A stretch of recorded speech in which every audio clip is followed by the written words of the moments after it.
The world is at a challenging moment and in a most precarious international security dispensation.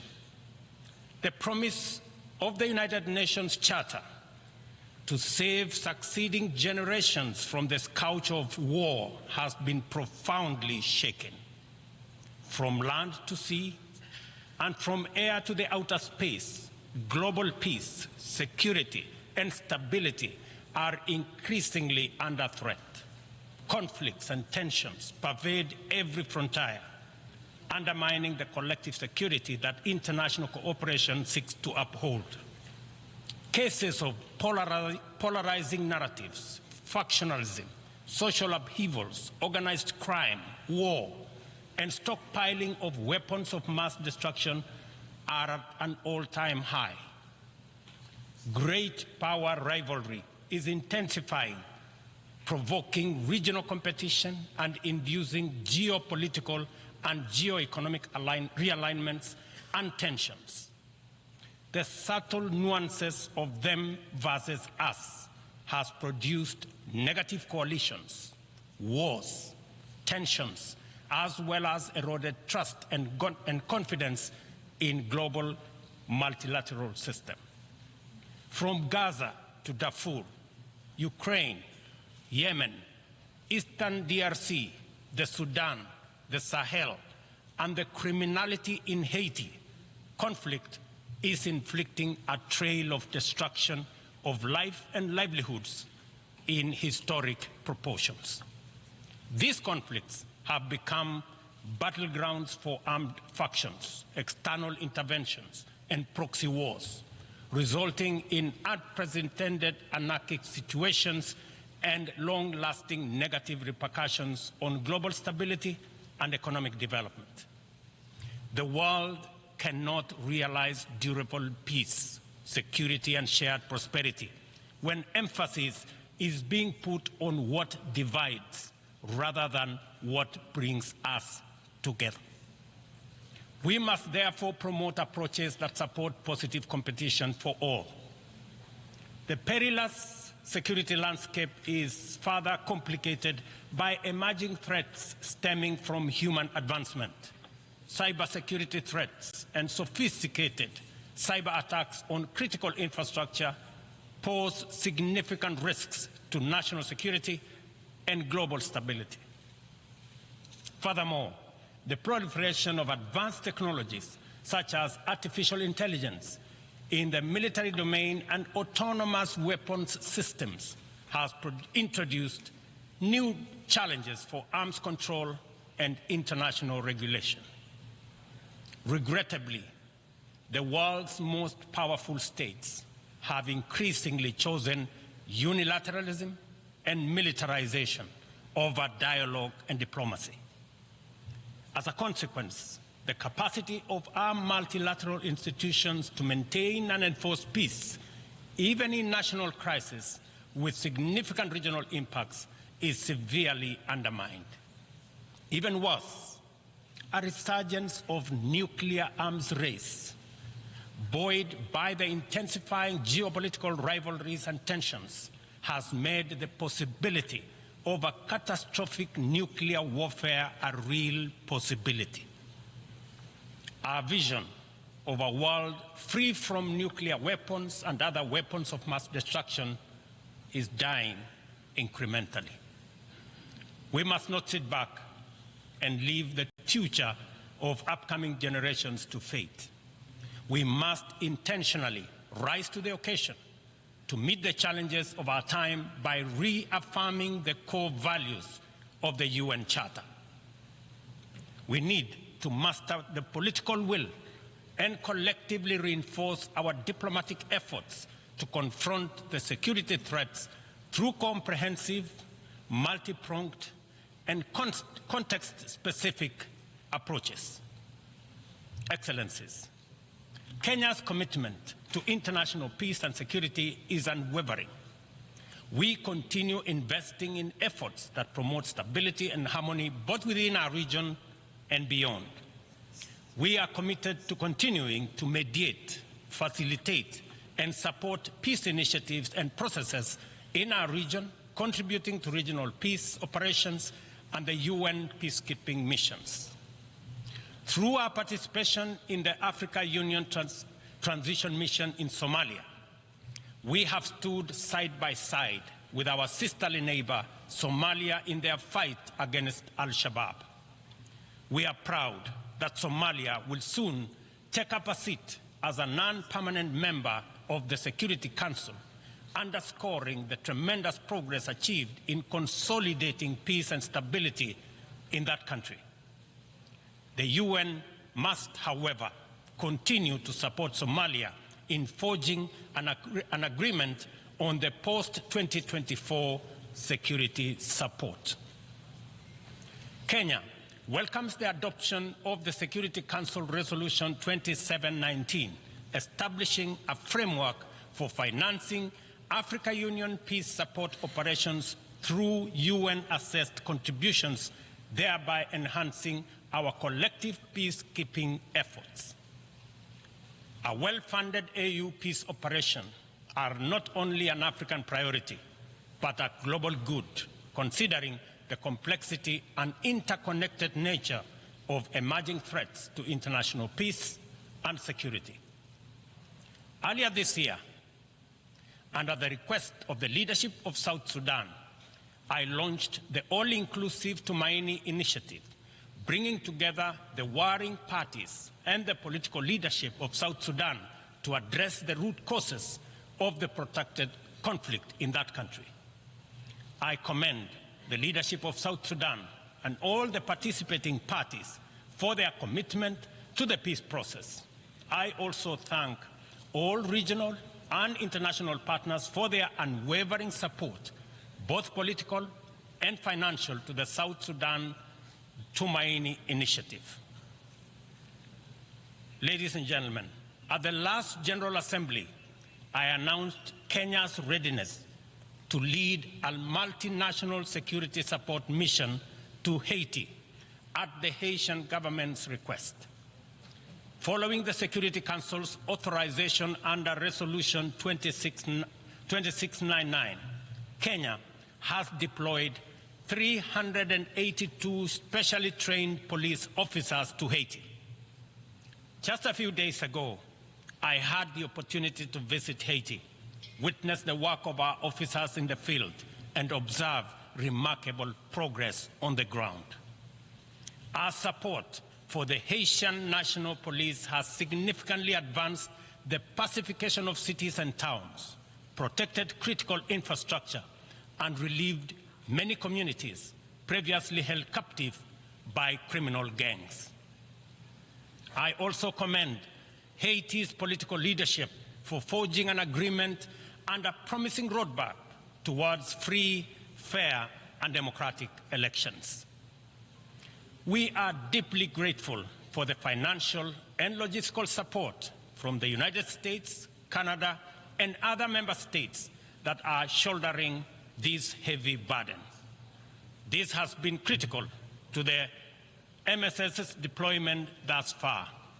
However, Kenya and other Caribbean and African countries are ready to deploy, but are hindered by insufficient equipment, logistics, and funding. I appeal to all member states to stand in solidarity with the people of Haiti by providing necessary support, either directly to MSS contributing countries or through the UN Trust Fund. I must emphasize, however, that Kenya will deploy the additional contingent towards attaining the target of all the 2,500 police officers by January next year. The progress so far in Haiti demonstrates that what was once deemed mission impossible is indeed a present and undeniable possibility. Mr. President, we must candidly acknowledge that international cooperation in its current form has clear limitations.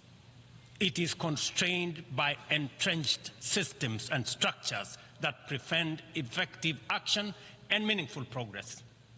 Since the last General Assembly, the global situation has deteriorated across multiple fronts.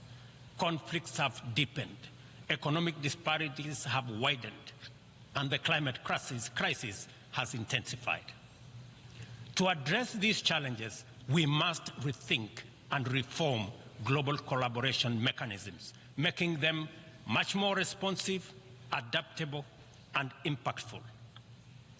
The existing international security architecture, represented by the UN Security Council, continues to hamper efforts to maintain international peace and security.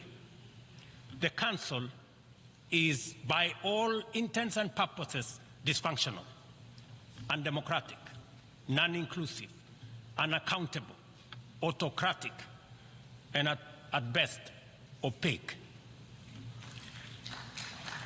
An institution that excludes 54 African countries with 1.4 billion people, while allowing one nation to veto decisions of the remaining 193 member states in the 21st century, is simply unacceptable. We must urgently seek to make the Security Council representative, inclusive, transparent, democratic, effective, and accountable. In Africa, we are not advocating for reform and collective action solely at the UN. In fact, we are also in the process of comprehensively reforming the Africa Union to become a fit-for-purpose institution that can effectively represent African nations globally and deliver prosperity. Excellencies, peace and development are inseparable pillars. One cannot flourish without the other. Yet, the 2024 Sustainable Development Goals report paints a bleak picture. Only 17% of targets are on track. Nearly half show minimal or moderate progress, and over 1/3 have stalled or regressed. The COVID-19 pandemic, escalating conflicts, geopolitical tensions, and climate change have severely impacted progress towards the SDGs and the Paris Agreement goals. Inadequate and unsustainable means of implementation, particularly in financing, technical support, and capacity building, continue to obstruct our efforts to realize the 2030 agenda. Biased methodologies employed by credit rating agencies further disadvantage African countries, making it more difficult to access affordable financing from international capital markets.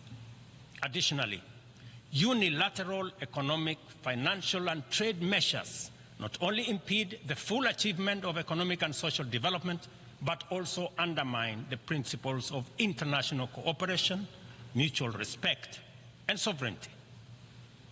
Let us pause and reflect on the true significance of this predicament. Many countries in the global south are forced to choose between buying medicine and hospital equipment or paying their debt obligations, and between buying textbooks for school-going children or paying their debt obligations. They are forced to choose between hiring teachers and making sure that there is equipment in schools or paying their debt. I can go on and on. This is not an abstract illustration detached from daily reality, but the normal experience of millions of ordinary people.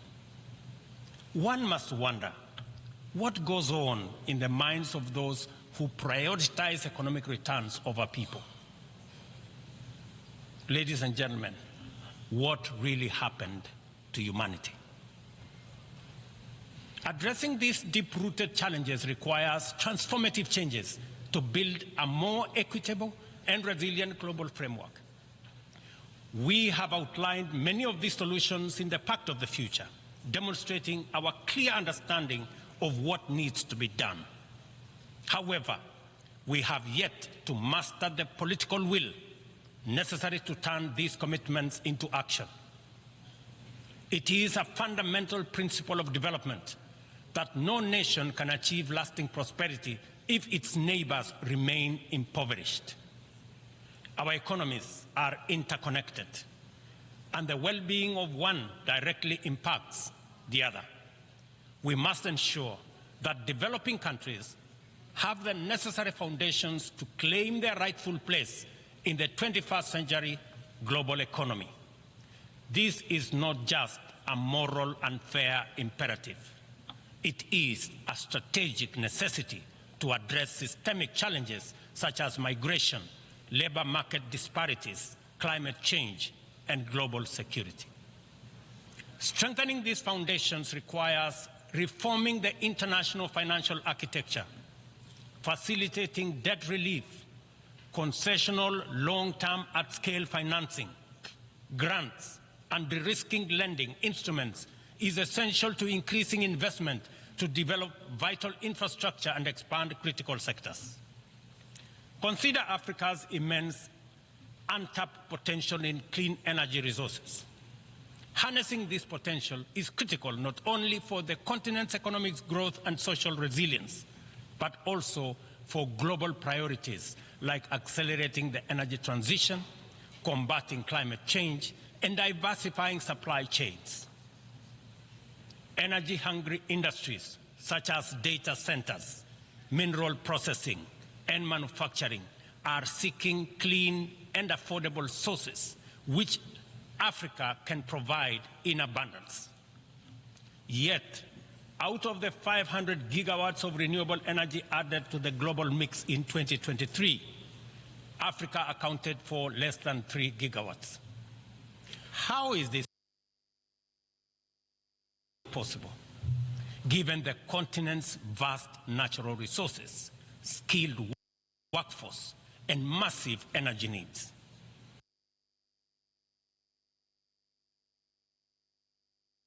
We cannot allow Africa to be left behind this time round.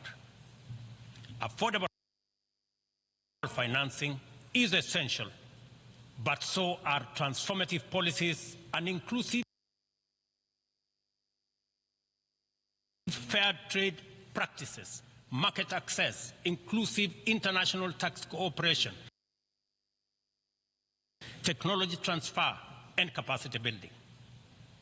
This is why, at COP28, we launched the Africa Green Industrialization Initiative, aimed at unlocking investments for the continent's immense opportunities. This Pan-African initiative promotes large-scale, high-impact, and bankable green industrial and infrastructure projects.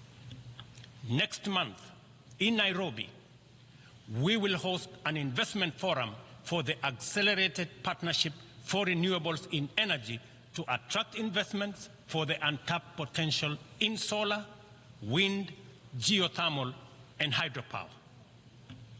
Globally, we also need to improve the tools we already have.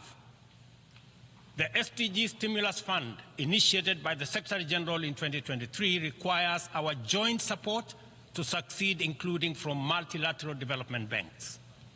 Similarly, replenishing the International Development Association, IDA, is essential to provide concessional loans to the world's poorest nations.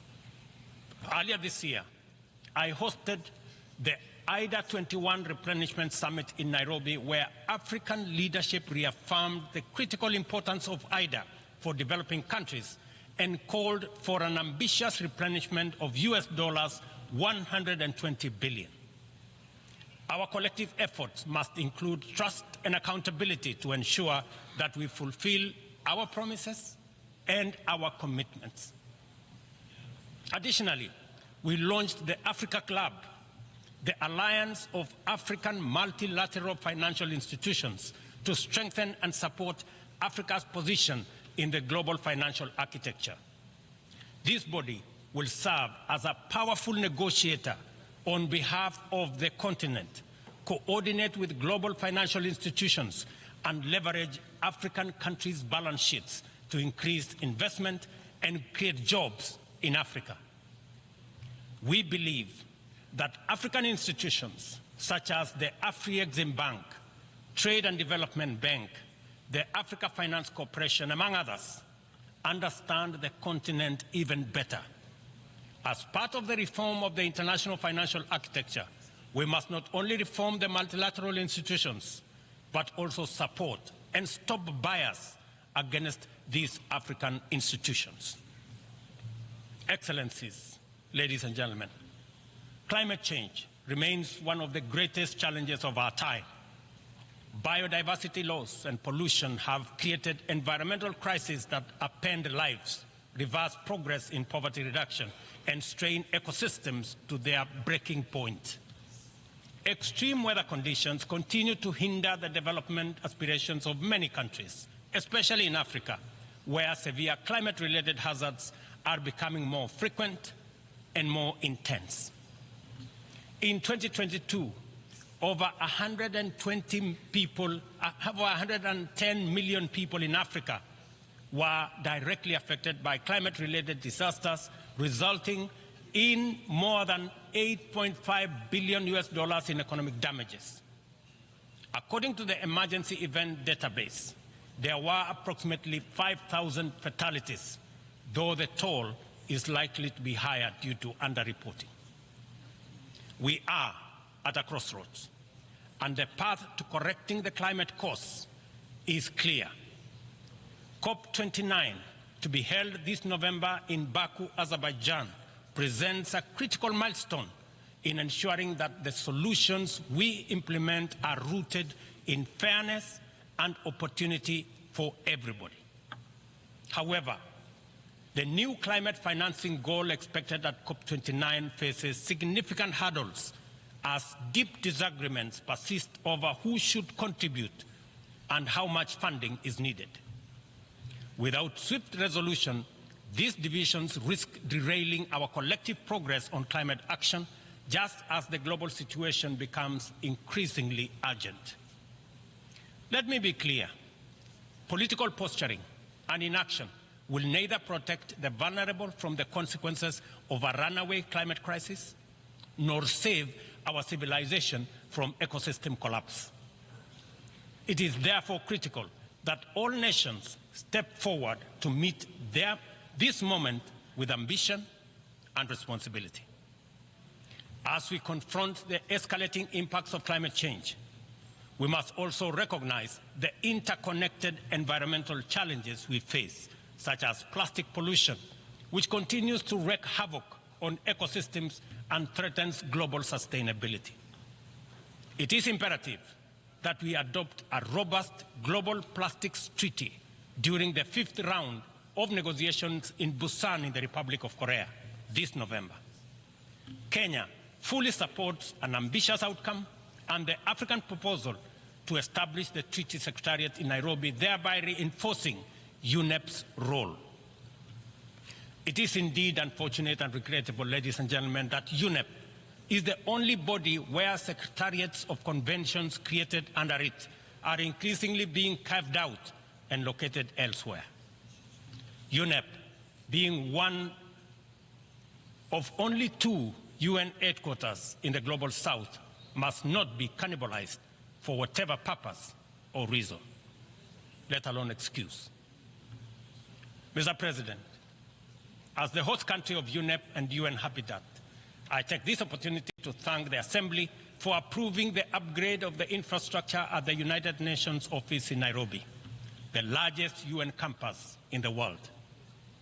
This project includes the construction of new office space and the design of ultra-modern conference facilities. These developments mark a significant milestone towards enhancing the quality and accessibility of Secretariat services to member states. Not only will they serve current needs, but they will also strengthen the future success of multilateralism. We look forward to the Assembly's continued support as construction begins in 2025. It will be critical to ensure that UNON receives sustainable and predictable resources to ensure the timely completion of this upgrade. Kenya will continue to play its part in ensuring that UNON fulfills its mandate.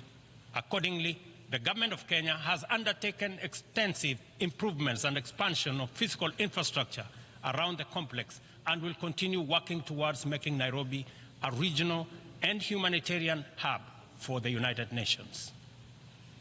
Mr. President, Excellencies, ladies and gentlemen, as we reflect on the theme of this session, the call for unity in diversity in the pursuit of peace, development, and human dignity, it is evident that we must reimagine international cooperation to align with the complex realities of the 21st century.